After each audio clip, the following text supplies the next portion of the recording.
Boas tardes e grazas por estar aquí hoxe neste acto da nosa veciñanza, mesmo celebrando unha nova vida.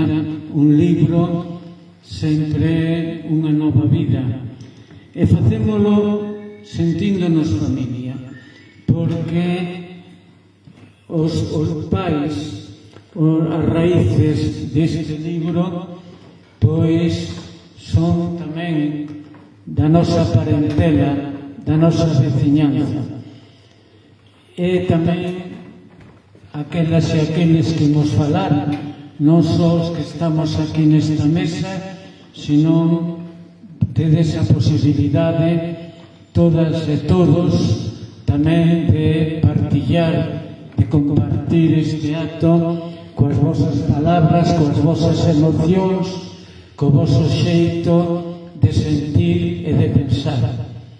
En principio estamos na casa de todos, aquí en Guitiriz, a Escola Habaneira, que garda, mesmo no libro, tamén participa, témola presente, garda a biografía de Manolo Santamariña e de moitas e moitos de nós que traballamos aquí e que medramos tamén aquí dende fai anos.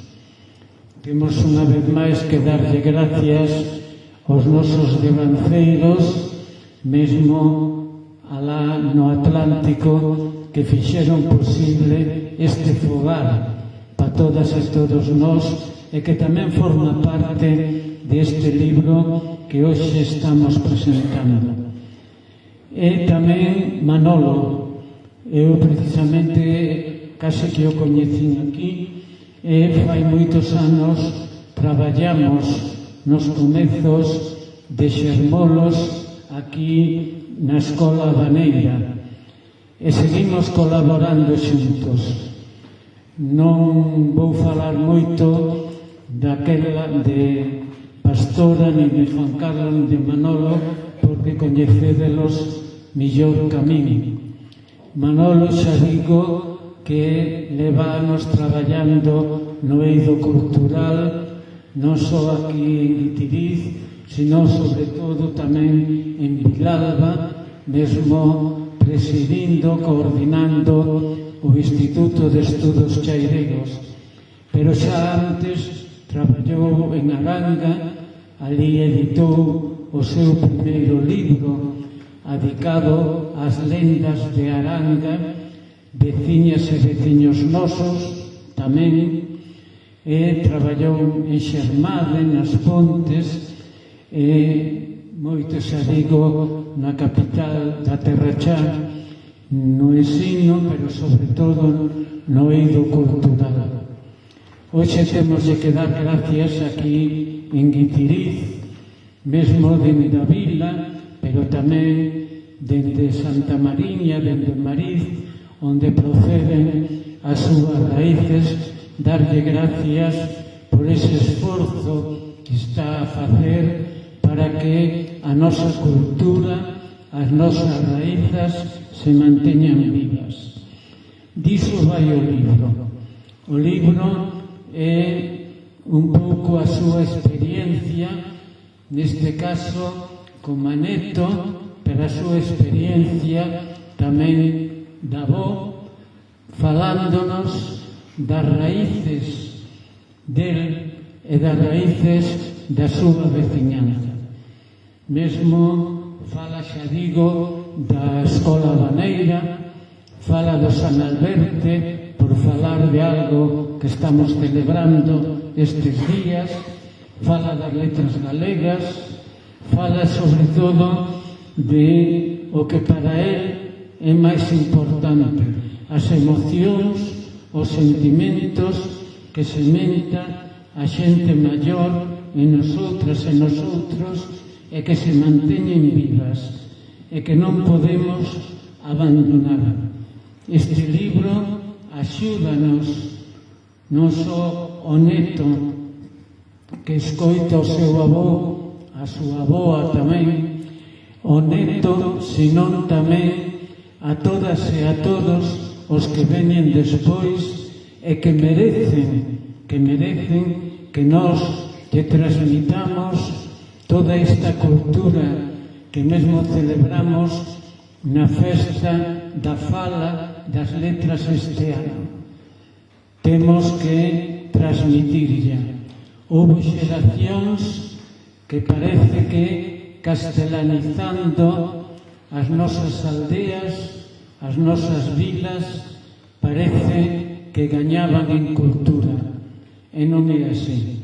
A nosa cultura é a que é, grazas a Deus, e temos a responsabilidade de mantela viva para que os que veñan despois, como neto deste libro, os que veñan despois, pois a coñezan e tamén a poidan transmitir. É a gran lección deste libro, que o título é como é, pero non ten nada que ver co apagón destes días. Non houve tempo. El xa estaba adiantándose e por eso escolleu este xeito de bautizar e de chamar ao libro, como tamén estás adiantando e estános berrando e proclamando que temos que transmitir a nosa cultura de base, a das nosas aboas, a dos nosos avós, aos nosos bisnetos, tartaranetos, etc. E agora, xa falei demais, Pastora Veres, que tamén todas e todos conocedes, vai nos tamén transmitir a súa lectura deste libro fermoso que hoxe estamos parindo, estamos bautizando, estamos parquillando. Pastora que coñecedes tamén polas súas obras que temos presentado aquí e incluso mesmo algún vídeo, algún audiovisual. Sabedes que dos Linares, pero coñece a fondo as nosas parroquias, a nosa veciñanza e vila de Guitirí, de Parga, etc. Agora traballa en Betanzos, pero sin esquecer en Lexa máis, e hai que agradecerllo as súas raíces aquí, donde hoxe a estamos a escoitar.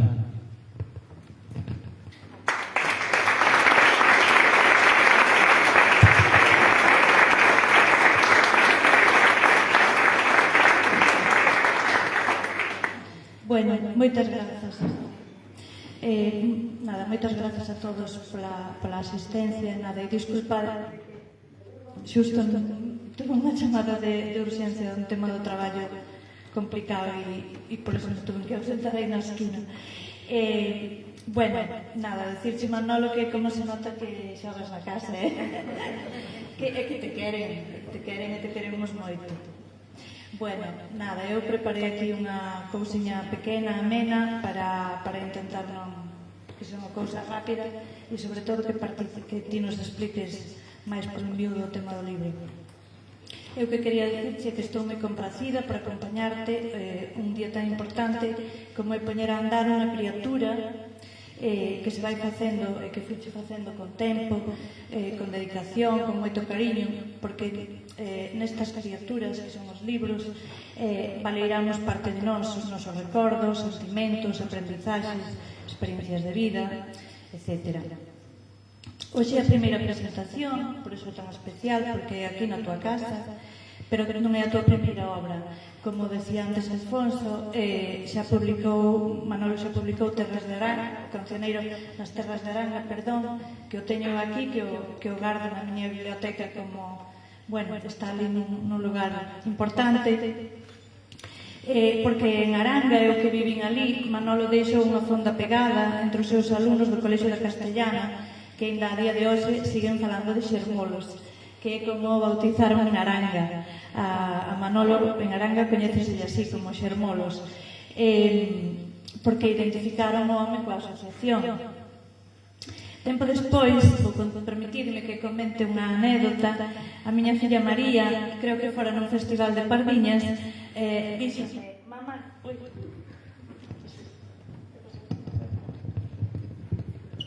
a ver, agora sí. Díxome, mamá, que un amigo teu preguntoume por ti. E eu dixi, pero que amigo? Pois non sei, eu non me acordo do nome, pero a ver, como é? Ese que é o presidente da Terra Chá, dixo. Entón, desde aquela, bueno, que ainda temos botado unhas risas co conto este, e temos dito moitas veces que efectivamente que a Terra Chá que ben merecía tan distinguido cargo, non? De agora en adiante, de aquela en adiante, nós moitas veces cando encontramos a Manolo decimos yo ao señor presidente porque é o presidente da Terra Chá. E unha vez máis identificaba un home co Instituto de Estudos Chairegos. E isto sucede porque Manolo leva con el a onde vai, promove e leva con el a nosa identidade. Decía un novelista no século pasado que todo o que se escribe conforma unha lagoa enorme, e que hai grandes ríos que alimentan a lagoa, grandes ríos como poden ser Dostoyevsky, Cervantes, Rosalía, Curros, Cunqueiro, aquí en Galicia, pero, sí, xa ora, isto como di Manolo de xa ora, que é un término que me pegache, xa ora, isto sí, pero tamén hai outros regueiros, regos, veigas, que tamén axudan. Aquí precisamente... Bueno, a ver, agora sí. E aquí precisamente temos hoxe este boedo chairego, a noite que se foi a luz, que tamén contribuye a facer lagoa. É un libro de 13 capítulos, dos que 10 transcorren nunha cociña. Unha fin de semana, unha cociña, 2 avós e un neto, que nin nome teñen porque non o precisan, son universais, podería ser calquera avó, calquer neto. É unha fin de semana na actualidade, pero vivido ao estilo de antes, onde o tempo pasa lento no banco de detrás da cociña, que adquire protagonismo como elemento vertebrador da vida familiar. O tempo vai para atrás e para adiante a través do avó e do neto, como un acordeón que se abre e se pecha, pon de manifesto a tensión entre o novo e o vello. O neto pregunta e o avó detalla cada resposta cunha linguaxe directa, sinxela, que Manolo borda porque se algo caracteriza, e o caracteriza é unha escrita e tamén no falado, é ese dominio da lingua, especialmente no uso de ditos e palabras vedrañas, palabras bellas que agroman na súa escrita do sustrato da aldea. O avó contalle ao neto todo un modo de vida ao longo dun século. Fálalle de lendas, de xogos, traballos, festas, comidas, animais, paisaxes, todo elo descrito cunha minuciosidade que fai que te traslades ali mesmo, a aquel momento, que cheires aqueles olores, que sintas aquela trascendencia do cotiá. A hora da cea, acender o lume, o almorzo, o parto dunha vaca, as rutinas que transcorren con tan poucos elementos de distracción xerados polo progreso como a luz eléctrica, a televisión, as redes sociais actuais, etc. A partir do capítulo 10 prodúcense máis saídas pola contorna da casa e poden ubicarse lugares que o autor coñece moi ben e que se describen como auténticos paraísos, que posiblemente algúns xa se viran alterados tamén pola intervención humana ou polo abandono. De feito, despois xa te preguntarei por algún desos sitios que non coñezo, seguro que os de aquí de máis cerca de ti coñecedes. Entón, así, para resumir e hoxe para acabar, diría que o libro xira en torno á interrelación do ser humano co espazo e co tempo, en como se poden modificar os modos de vida a medida que van aparecendo novas tecnoloxías, traendo melloras, sí, pero tamén moita soidade en comunicación. Así o di tamén Manolo na introducción, non? Esa tensión que hai entre o novo e o vello, o que di sempre unha frase que sempre dixo o meu pai, que era: non hai nada na vida que non teña ventaxas nin inconvenientes, e é verdade, porque todo o progreso, a chegada da luz eléctrica, a chegada das novas tecnoloxías, a televisión no seu momento trouxenos moitas vantaxes, pero tamén evidentemente nos trae moitos inconvenientes, e eu creo que isto está moi ben exposto aquí no libro. E nada máis, eu invito-vos a... Bueno, xa sei que oídes a ler todos e todas, e sei que vos vai gustar moito e sei que é un libro que xa vai estar sempre nun lugar importante nas nosas bibliotecas e que ademais é un libro que se presta para ter, para lerles aos nenos na casa, aos netos, as netas que teñamos, e tamén un libro precioso para regalo, para ir para Galicia, para fora de Galicia. É un libro que recolle moi ben a nosa antropoloxía, a nosa etnografía, e non podo nada máis que decir eloxios dele. E nada máis, deixo-vos co compañeiro Juan Carlos, que seguro que tamén vai decir cousas moi interesantes.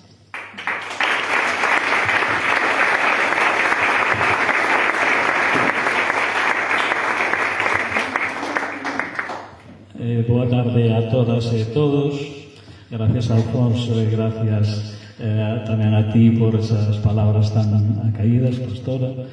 Quero manifestar o meu agradecemento a Xermolos, especialmente a Manolo Castro Santamariña, por convidarme a este acto. Para min é unha honra e un orgullo estar aquí, non? E máis tratándose dun colega, dun amigo. Cando Manolo me chamou e me contou que acababa de sair do prelo o seu libro, era xusto despois do apagamento eléctrico ese xeral en todo o estado. Seguro que todos sabedes desto e o vivistes alguna vez. Bueno, logo despois de lelo, estive pensando que un apagamento de vez en cando non ten por que ser un drama, non? E tamén se me acordou que cantas cousas para facerse luz, non? Cando se vai a luz. E máis ainda, tense que marchar a luz para descubrir outro punto que temos ao noso carón, así de vez en cando, non? Lín o libro con debeza, con gozo, pareceume un libro ameno, de fácil e de agradável lectura, presenta unha estrutura lineal, sen complicacións, un estilo áxil, conciso, directo, ás veces así conclusivo, non? Por exemplo, recordo que o avó un día dormía a sexta e roncaba. Entón o neto dicía que eu chascaba coa boca a ver se paraba, e paraba. Dicía, un pouco. Un estilo que reproduce tamén o xeito de falar da zona.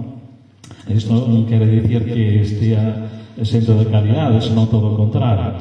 Porque a mí parece que é realmente difícil conseguir esa sinxelleza que o lector agradece, sen dúbida. A beleza moitas veces está agochada nas cousas máis sinxelas. Manolo coida a linguaxe e a sintaxe. Está no libro continuamente presente algo que podemos perder, non? Que é a transmisión oral da nosa cultura, non? A min recordoume a veces tamén a Xerifole, aquelo do conto contado, non? Que ela tanto afán poñía nos seus libros, non? Como o pastor xa falou dos personaxes ou do neto, bueno, quería dicir tamén que os personaxes principais e condutores do relato levanos a fazer unha viaxe polo contorno de Guitriz e somérsenos na forma de vida, nas tradicións, nas lendas, nos xogos, nas celebracións, nas formas de socializar, nos labores compartidos, tal vez de dúas xeracións anteriores, non? Que o autor Manolo vai inserindo no relato, non? Esta transmisión é unha aprendizaxe, un descubrimento para quen non coñeceu esa época. Eu mesmo fui facendo unha viaxe mental, lendo o libro, con moito agrado, por certo, por esos lugares de Guitriz, guiado polos protagonistas do relato.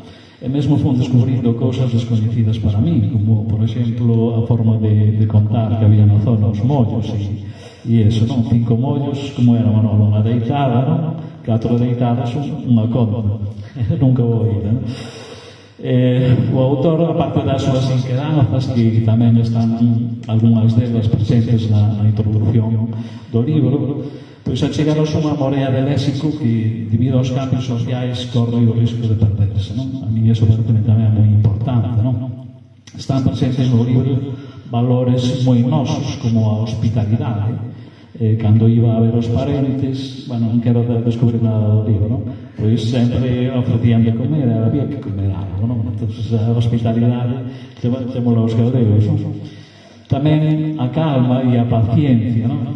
Porque o neto, despois do apagón, deixou os xogos e quería, demandaba, te preguntaba ao avó, e o avó a veces respondía yo, vendíache contar polo miúdo, non? A veces dicía, iso eche contar outro día, non? Despois parecía, poñíalle esa pausa, esa calma, non?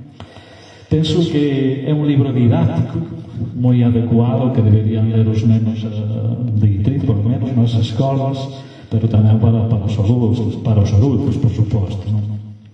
E nada, como xa dixo o Pastora, pois seguro que o van ler todos, que van gozar co libro, pois eu animo tamén a que o merquen porque merece a pena. Non quero estenderme máis, porque ninguén mellor que o autor para falarnos da obra. Simplemente darlle os parabéns a Manolo e pedirlle que continue escribindo, iso sí, con moita saúde e para que cho permita, non? Moitísimas grazas.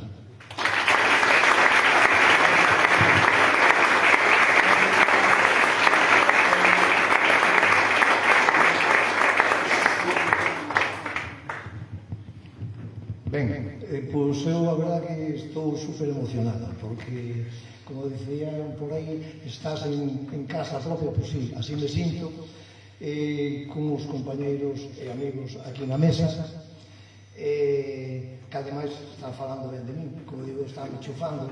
Entón, eu cando falaban, por eso procurei non interrumpir, din que cando falan ben dun non me interrumpas, pero bueno, eu creo que hago chufar, a cousa non chega a tanto. De todas maneiras, xa digo, estou evidentemente emocionado porque realmente é a primeira publicación, a primeira presentación aquí nesta casa, que para mí trae moitos recordos, por tanto, como os amores primeiros, eu supoño que será malo esquecer este momento.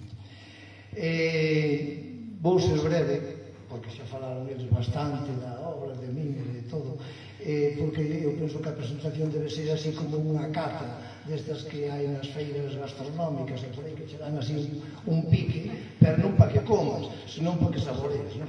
Bueno, e o libro tamén así, se o contamos todo xa perde interés. Entón, digo, como xorde o tema de escribir? Pois a verdade empecé así como a que non quera cousa. Algo de impulso escribidor tiven sempre. Estou vendo aquí, por exemplo, a xente que foi alma mater daquela publicación que facíamos aquí en Guitiriz, o Boedo, que tantos recordos me trae e que nunca ao mellor foi suficientemente valorado, ainda que daquela tiña moita aceptación. E, bueno, as miñas participacións xa tiña daquela, sempre me gustaba. Despois, bueno, en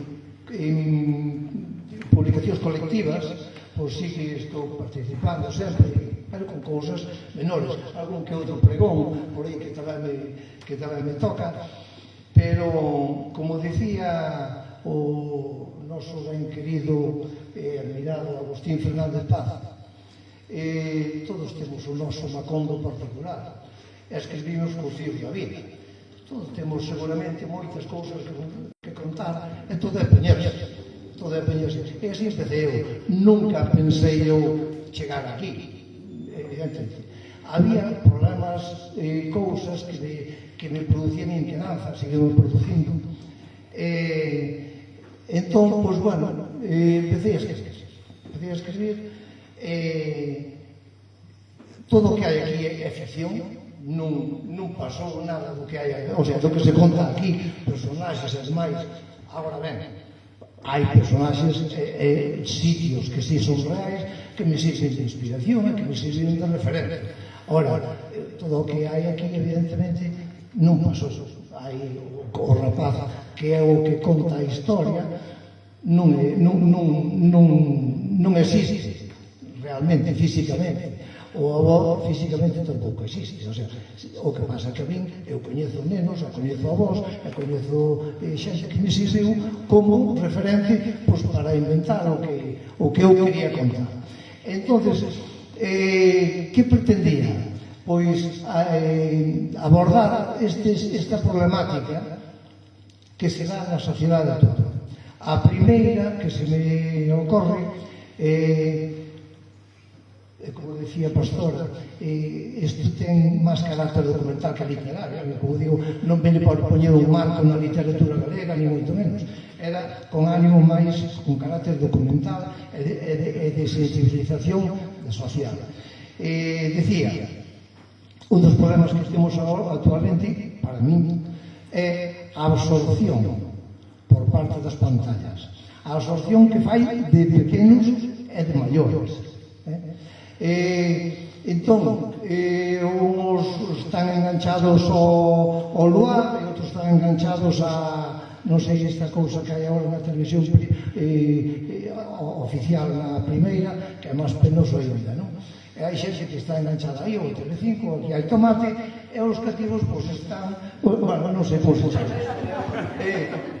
É igual, é unha pantalla, ou o partido, ou tal. E os críos pois, están enganchados ao WhatsApp, ao Instagram, ou non sei que, e tal. E resulta que están vendo un mundo a 30 centímetros cando hai moito máis mundo.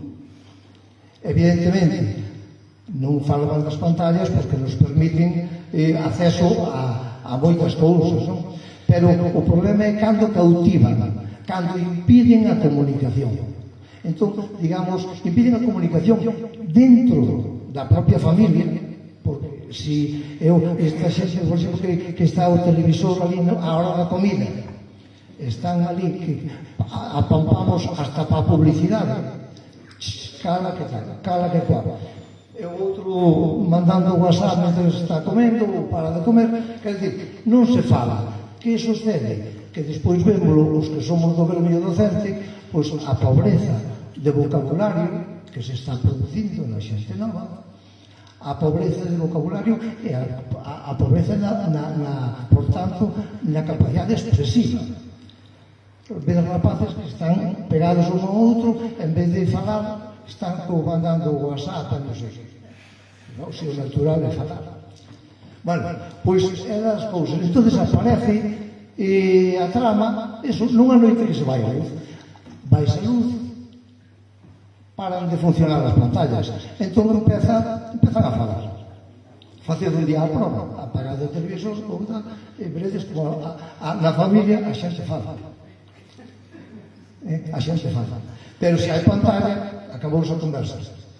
Ben, outra cousa que me preocupa, non sei que me preocupa, vamos, por decir que nada, tampouco é que me quite de dormir, é a perda da transmisión cultural interxeracional. Hai uns novos modos de vida, evidentemente, que é lógico, non hai tempos que sean igual e sexan eternos, pero hai unhas novas formas de vida, e acabouse o traballo colectivo, acabouse o convivir avós e netos, e entón que sucede?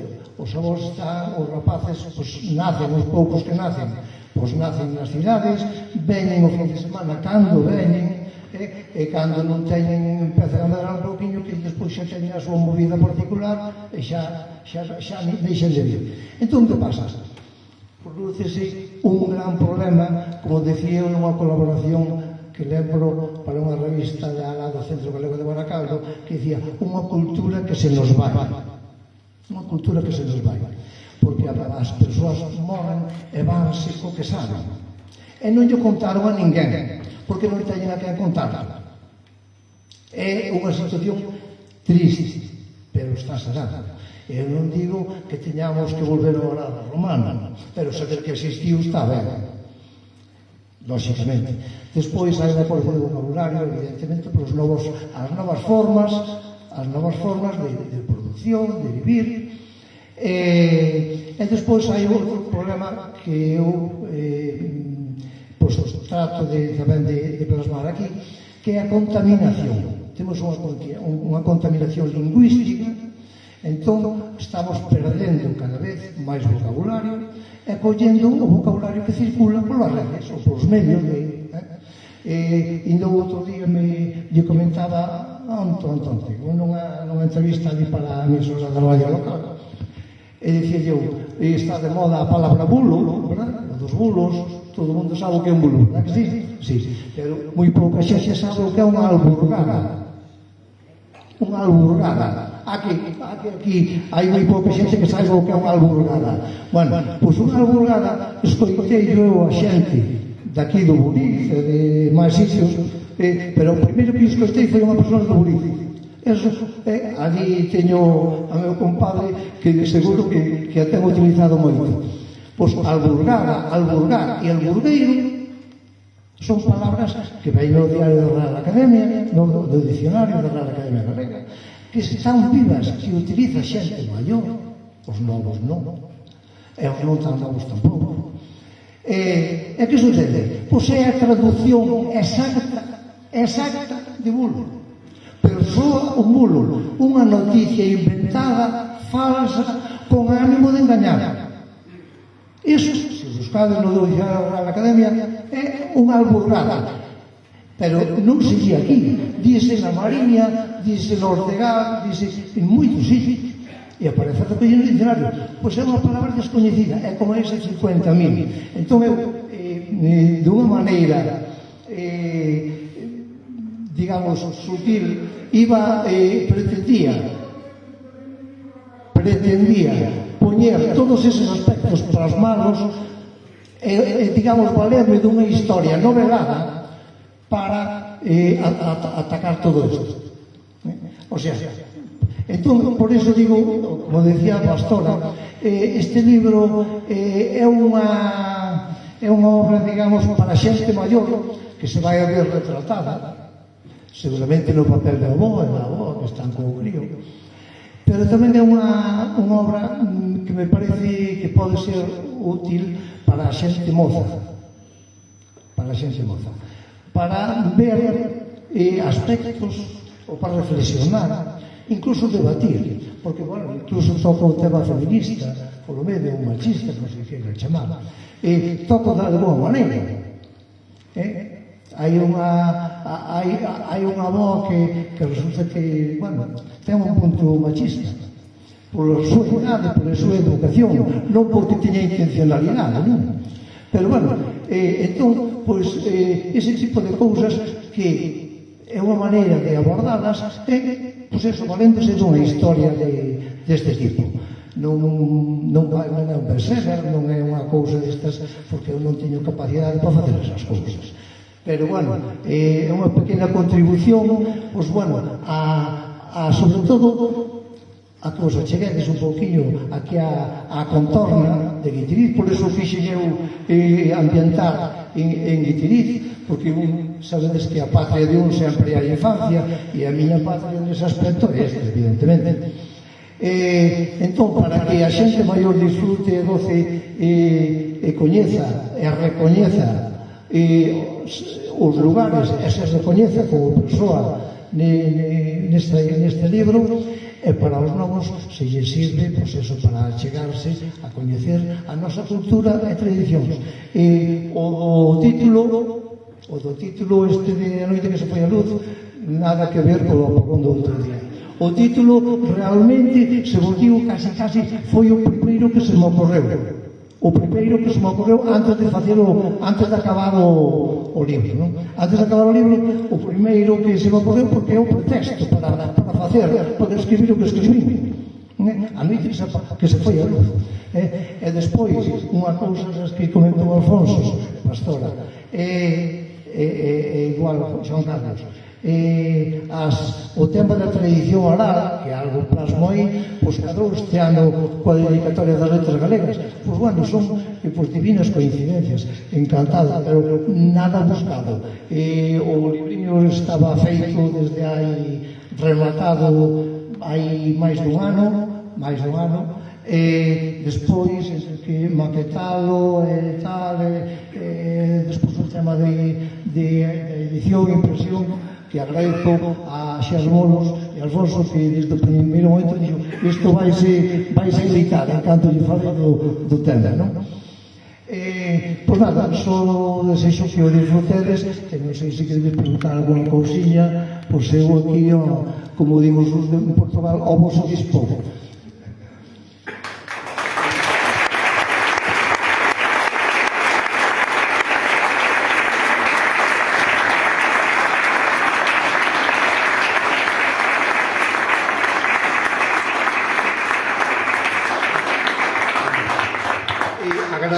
Agradecer evidentemente a presencia de todos vós, a parte deles, a presencia de todos vós, pero bueno, eu recoñezo que hai xente que fixo un esforzo especial.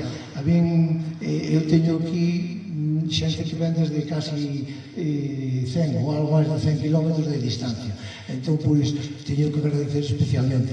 Teño compañeiros da época do bacharelato, de residencia no colexio en Lugo, xente que veo pois eso, de Mondoñedo, de compañeiros de traballo da miña muller, bueno, xente variada, compañeiros de traballo de Vilalba, pois bueno, amigos de toda a vida, veciños de crianza, pois bueno, eu a verdad que estou como un flan, digo de verdad.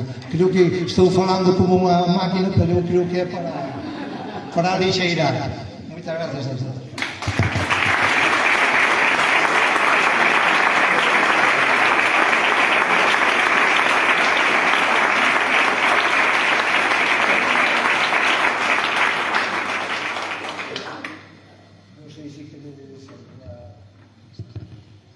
A ver, ahora cada un e cada un opinar, preguntar o que queirades. A ver. A ver, Manolo, non fixetes así un pouco un exercicio de nostalgia? Por suposto. Porque eu apeño. Sí. Claro. Eso é como cando organizamos aquí as exposicións de fotos antigas. Creo que se siente así, non? Cando organizamos aquí as exposicións de fotos antigas, por exemplo, eu paso moi ben. Dame moito traballo, pero paso moi ben. Porque volvome a reencontrar coa xente pois que coñecín, coa xente con convivín, con lugares, con vivencias, entón, pois, isto para mí, pois, foi recrear tempos de nenez, en moitos aspectos.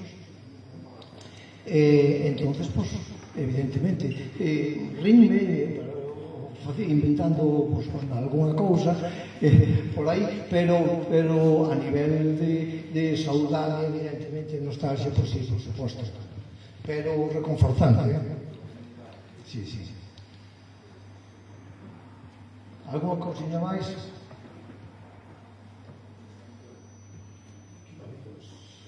Que vas a ter que vir despois a facer a traducción de todo o que quis aí. A todo isto. Porque se non conocemos os sitios e non conocemos... Sí, que coñecedes, sí. Engádense aquí ao final unhas páxinas, como 2, 3 páxinas de vocabulario que para moitos serán o que decía antes das alborgadas, ou para moitos serán palabras coñecidas, pero para outros non. Eu digo vos que hai palabras que temen que andar buscando no dicionario Estraviz, non sei se o coñecedes, hai o dicionario da Real Academia, que é o estándar, que lle faltan moitas cousas, que non son así, non lle teño moita devoción, que o teño aquí no móvil, pero é que me axuda, pero non son moi abertos a aceptar colaboracións. En cambio, este dicionario Estraviz é un dicionario moito máis completo. Digo-vos unha palabra que seguramente non coñeceredes ningún de vos. Na miña casa dicir enxeo. Eu busquei anxeo. No dicionario Estraviz aparece, no da Real Academia non. Bueno, pois anxeo dixose na miña casa toda a vida. Toda a vida. Eu supoño que aquí habrá alguna xente que o conoce, verdad? Cheno, por exemplo, está dicindo que sí, pero os novos nada, claro. Bueno, pois, quero dicir que as palabras existen, que non as coñezamos, porque a mí teñme dito, é que agora inventades palabras novas. Estades dicindo vamos a ver, eu nunca fui a América, pero iso non quer dizer que non exista, eu non la conozo, pero existe. Pois igual pasa con moitas palabras, non as coñecemos, pero non quer dizer que non existan. E poñevos un exemplo que conto moitas veces. Na miña casa sempre se doía unha rodilla ou se marcaba nunha rodilla ou o mestre que poñeme de rodillas ou o señor Crego mandaba arrodillarse, non? Pero para atar os mollos retorcías o vencello e enxionllas, pero iso non máis o dicía miña nana e a xente, veciños, claro, enxionllar. En cambio, a miña nai dilla rodilla. Pero, por que? Que pasa? O médico, o cura, ou non sei quen mandaba máis a rodillarse, por resulta que non iban a atar os mollos. Pero a palabra estaba aí, enxionllar. Despois de retorcer o vencello, dábase un golpe coa rodilla, co xeonllo, e iso era enxionllar. E iso díxose toda a vida. Eu escoitei centos de veces. Pero non é que inventemos a palabra xeonllo agora, non, é que vaise perdendo o uso, como o de bulo. Os medios, a escola, a igrexa, certos aspectos que foron, pois eso, facendo que perderamos esa cultura tradicional, o noso vocabulario. É unha pena que se perde. Despois que cada un fala o que queira, o que escolla o que queira, pero polo menos que coñece, que teña liberdade. Se non se coñece, non hai liberdade de elección. Ben, pois o mitin xa para, porque se...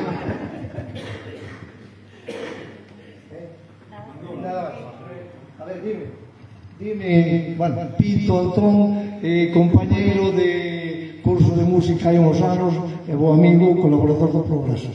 Dime. Quería preguntarte, que sentes ti deste acelerado proceso de urbanización en Galicia, fruto de que prácticamente a inmensa maioría dos galegos agora vivimos nas capitais, o rural abandonase? Que sentes ti diante da perda da paisaxe en Galicia antes do proceso de eucaliptización?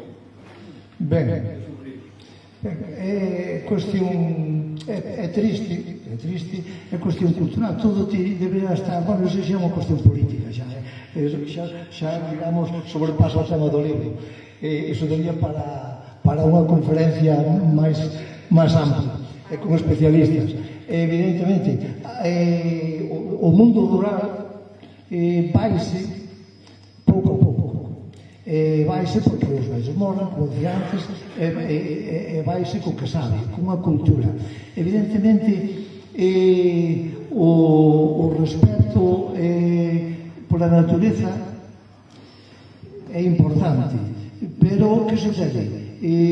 Se estamos longe, se estamos mediatizados por o tema económico, os medios que nos venden, que o importante é ter moitas cousas, é ter moita capacidade de consumo, pois ao mellor non valoramos. E despois hai un descoñecemento, estamos na cidade e non coñecemos a realidade. E se non se coñece, non se pode valorar. Como lle vou dar o valor a algo que descoñezo?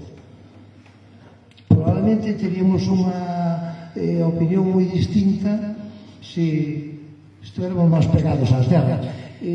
Sobre o tema da cultura popular pegada á terra ou rural, por exemplo, cantos rapaces hoxe coñecen clases de paxaros, clases de árbores, xa non digamos serras, moi poucos. Nos meus tempos podíamos ser un poquinho crueles, que íamos aos niños, pero coñecíamos todas as clases de paxaro, incluso pola forma do niño. Non digo que haxa que volver a eso, pero coñecer un pouquiño máis para darlle valor, sí, porque ás veces despois é tarde, non hai volta atrás. Entón, pois bueno, está ben as necesidades económicas e todo eso, pero eu creo que o mellor hai que parar un pouquiño o acelerador no tema da explotación da natureza. Estamos acabando con todo. Non sei se chegan a comer os cartos hoxe en día, son mellor, non sei que son de nutritivos, pero bueno. En fin, isto dá para outro tema que non é o do libro. Bueno, o libro, de todas maneiras, préstase, como dicía eu, pois para reflexión, para debate, para falar. Sí, porque no libro sale moito, o sea, o libro que é eso, as conversas entre unha boa neto, pero saen tantas cousas, tantas, que cada tema que se toca casi dá tamén para un debate novo, non? Vamos, que sí. E eu tamén se quería decir que che agradece tamén moito ese interese pola recuperación das palabras vellas, que a min tamén bueno, é unha paixón que comparto contigo, e que estou tamén aí con Veciño e con Xero, pois facendo tamén así unha recompilación, tamén colaboraron algúns rapaces daqui de Guitirí. O que pasa é que me dá moita tristura, sobre todo, bueno, eu que estou traballando na Coruña, e que cada vez, non sei se ao pasar do tempo e que cumplo anos, cada vez me acordo máis e me salen máis as palabras que yo oía a miña nai, as palabras de vello, por exemplo, o que ti tanto dices de ahora, palabras así.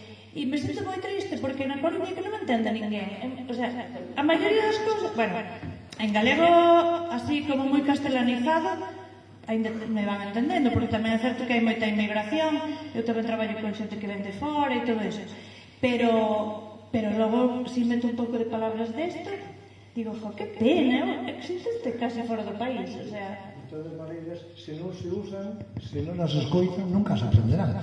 Eu teño aquí un caso dun exemplo de uns anos, que moito recordaredes, Masaharu Izumi, un xaponés que vivira en Guitirí. Eu sempre lle falei en galego. Eu sempre dicía que nada máis me entendía a mí, pero aprendeu. Eu hoxe o día falei onte non, falei con ele, eu falo e escribo en galego ao Xapón, está lá, entende todo perfectamente. Incluso me agradeceu en certa temporada que estivo traballando aquí e iba a Portugal e dicía que se acordaba moito de min en Portugal, porque lle valía de moito. Eu digo, o sea, ven un xaponés e falo en castellano, vai non entender millor. Que pasa? Ten unha especial dificultade o noso, e se non yo falo nunca o vai aprender. Eu falei, eu sempre aprendeu. Sí, Masaharu Izumi. E, bueno, está no Xapón, falo yo, e hai como 30 e pico de anos que marchou, o sea, que aquí botou 7 meses. Tuvo un curso intensivo, mientras estivo comigo, tuvo un curso intensivo. Pero, perfectamente, porque lle vou falar, que pasa? Que se ven un señor de Mauritania, se lle fala un español, vai me entender mellor. Se non lle falo, nunca o vai aprender, evidentemente, o galego. Os idiomas sempre suman. Eu sempre digo, os idiomas son sempre dous millón que un. É moita máis facilidade para aprender un terceiro. A mí nunca me estorbou. Eu teño aquí agora o meu fillo, por exemplo, criouse en galego, fala castelán, fala inglés e non ten problema ningún. Non, pero parece que hai xente que non dá máis que para un idioma. Home, hai cabezas que dan para máis dun idioma, Algunas non, algunas non dá máis que para outro. Pero, bueno, os críos, además, son como esponxas, hombre, hai que falarles e tal, dime. É unha pregunta, porque, claro, eu sempre falei galego en todos os sitios, teño que traducilo por todo, pero intento sempre explicarme en galego. Que opinas dos avós que falan galego, pero que os netos que falan castelán? Claro, é que isto está grabado aí con lume. É como o tema que dicía un machista, que aparece aquí nun momento dado que di a avó que o neto quere facer un labor ali na casa e di a avó, logo non hai unha muller na casa. Esa é unha actitude machista, porque parte dunha educación, pois o tema do galego, vamos a ser, sempre foi o máis fino e delicado, sempre foi o castelán. Entón, a un neno pequeno é máis, incluso dentro de irmãos, as mulleres, as fillas falabanlles en castelán, os pais, e aos fillos o mellor en galego. Pero as nenas, como eran máis delicadas, como as fillas, a finura, sempre se asociou ao castelán. Eu sempre digo, en Extremadura falan o castelán e falan as cabras e as ovellas tamén, porque non saben, en Inglaterra falan en inglés. Mira que finos son, pero é o natural, que non é que haxa idiomas máis bonitos ni máis feos, podense dicir cousas horribles e cousas bonitas e estupendas en calquera idioma. Pero bueno, o tema é que aquí ao final, para alguna dúbida, hai dúas páxinas de vocabulario para aclarar. O tema lingüístico é outro, e don Xaquín e máis eu, temos a nosa batalla particular tamén, e algún máis por aí, algún amigo que vixo ao fondo, que xa temos feito incluso as nosas pintadas clandestinas. Os primeiros que puxemos Concello de Guitiriz fomos ali uns amigos que tiño aquí a Maseu, pero ben postos, con plantilla e todo, que puñía municipio de Guitiriz, o ayuntamiento, non me acordo que puñía, e nós puxemos Concello de Guitiriz, e ele quedou posto moitos anos, por tanto, porque fixámoslo ben, non fixamos de mala maneira. Hai que facer ben. Ben, alguna cousiña máis? Quería dicir, iso que estás falando ti, que chamei o Concello esta mañán para unha cousa, para que viñeran recoller cousas destas que non podes dedicar aos colectores. A locución que teñen no Concello de Guitiriz. Xa o pensei moitas veces. Hai alcaldesa, está escoitando. Pensei no moitas veces. Non sei quen é a chica que fala. Supostamente fala galego ao principio. Está usted falando co Concello de Guitiriz. Se quere falar con tal, en vez de seguir falando en galego, prema 1, 2 ou o que sexa, pere 1, 2, 2. O sea, está falando en galego ao principio, vai que fala en galego e despois vai seguir rapidamente o resto de un castelán. Entonces digo, eso non é xeito. A ver. Ben, creo que, como digo nos restaurantes, oído cociña. Home, non, é que queda mal, eso queda fatal. Claro, eso se chama, a mellor se chama alguén de fora. Como di por aí, por si hai un que chama de fora, e non me entende, porque é moi complicado, é moi complicado. No País Vasco, toda a vida, mira como falo galego. Sí, como debe ser, claro. Entonces, que o Os emigrantes, moitos que marcharon, que iban ali con menos que estudios primarios, iban a Alemania, iban a Inglaterra, iban por aí adiante, e co tempo aprenderon a falar todos, non pasa nada, non aprendo que non quero. A locución do Concello é que cabréame cada vez que me teño que chamar para. A ver se a cambiades, por favor. Moi ben. Eso dá para outra novela. Alguna cousa?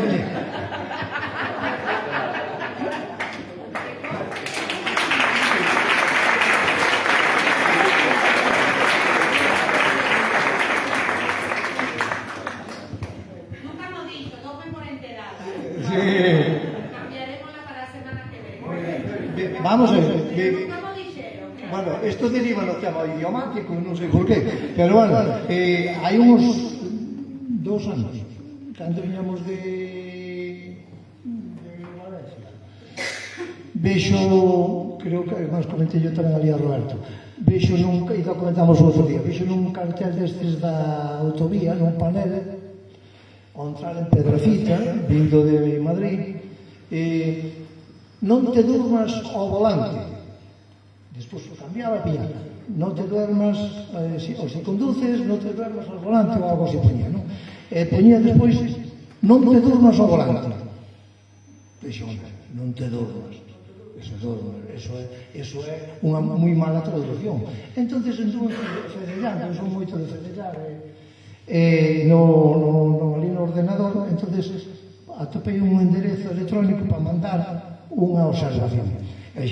Aquí a xente non se durme, adormece. Puxenlle ben, o sea, dorándolle un pouquinho a píldora para que non collese ben, non? Entón, dixen, mire, agradezo moito que considere que poñan este idioma, non é galego, pero non, en galego realmente non se di non te durmas, non adormezas, e tal. Entón, casualmente, contestaron. E di, mire, non é ese enderezo, este outro e tal. Mando yo outro, moitas gracias pola súa observación, faremos a corrección oportuna. O día seguinte do día xa dixo Roberto, oi, vim eu aquí nun panel de aquí no límite no marco da provincia, non adormezas ao volante.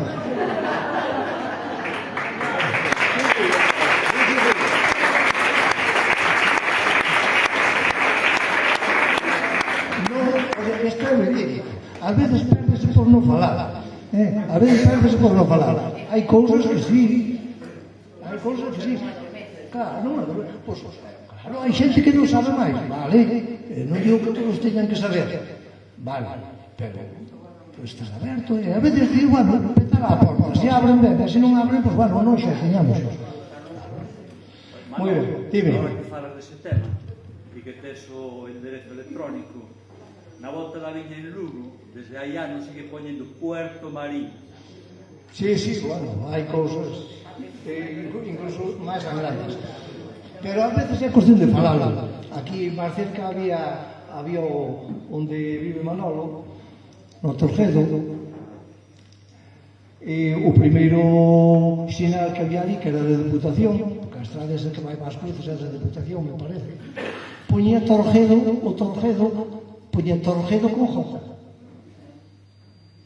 Despois, pasados uns anos, pois debeu ser cando a Regina era alcaldesa e tal, puxeron uns novos indicadores e dixeron, como vai ser Torcedo? Imposible. Entón puxeron Torxedo. Puxeron de X, Torxedo. E todos panchos. Entón, dixenlle, comentei eu e dixenlle, mira, iso realmente non é así, é Torguedo. Que pasa? Que na zona sur, aquí, hai geada. En vez de Torguedo, din Torguedo. E o Torguedo é de Torga. Uces. Lugar de Uces é o Torguedo. Entón, agora está ben. O sea, cada vez hai o que dicir. Dicir, mira, isto é así.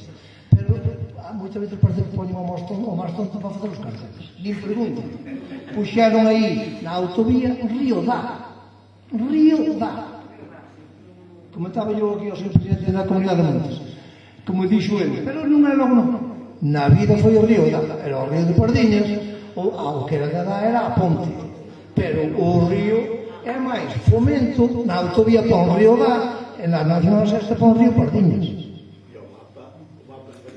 En 300 metros o río cambia de nome. Cousas... Bueno, deixemos...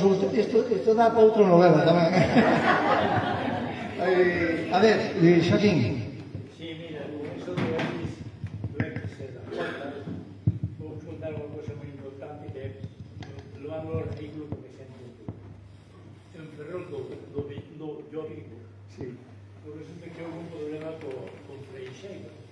E a xente era máis fina e poñía sempre Freixeiro.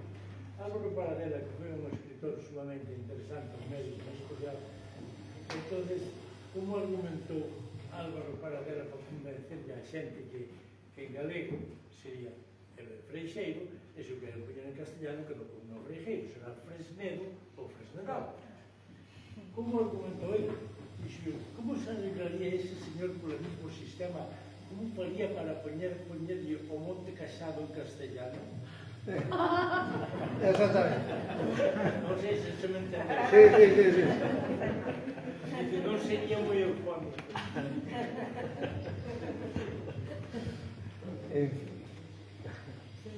Bueno, pois se hai algo máis falamos, se vai a